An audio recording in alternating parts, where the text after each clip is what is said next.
What are 5 ways to detect decreased liver function on your general chemistry? Hi, I'm Dr. Nicole Fine, board certified internal medicine specialist.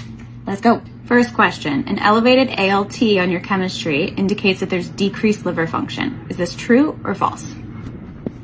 False. An elevated ALT indicates hepatocellular injury or damage to the liver cells, but it doesn't necessarily indicate that there's decreased liver function. So what are the 5 functional parameters that you can look for on a general chemistry that will actually clue you in to whether or not the liver is functioning appropriately or not? Okay, we've got, you got L5?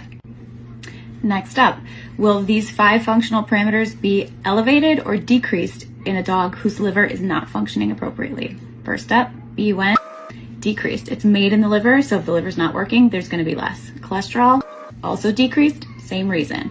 Bilirubin, increased. Bilirubin is cleared by the liver, so if the liver's not working well, it's going to build up in the bloodstream. Albumin, decreased. Glucose, also decreased. Did you get all 5? Quick bonus, what are 3 other diagnostic tests that can be run to assess liver function? Number 1, coags. The liver produces most of the coagulation factors, so if the liver's not working right, not producing those, the coags are going to be prolonged. This one's a great practical test that most clinics have access to, so if you need a surrogate marker for liver function, coags is a great test to try. Number 2, ammonia.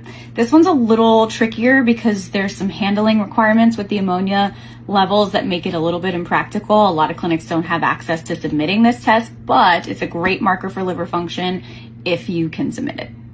Last but not least, bile acids. I think this is probably what most people think about when they're trying to screen for liver function, but a few key things to remember. 1, if your bilirubin is elevated, you cannot run this test. The reason being is that if the serum is icteric because of an elevated bilirubin, the color, the yellowness of the serum interferes with the assay's ability to accurately read the bile acids. And 2 is if the patient is on ursodiol, you also can't run a bile acids because ursodiol alters bile acid metabolism and excretion, and so it's going to skew the results. So a lot of patients that you are concerned about having liver disease may be on this medication, so you have to discontinue it 5 days prior to running the bile acids to get a better result.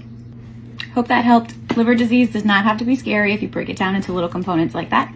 Let me know if you like this type of content and want to see more. Thanks.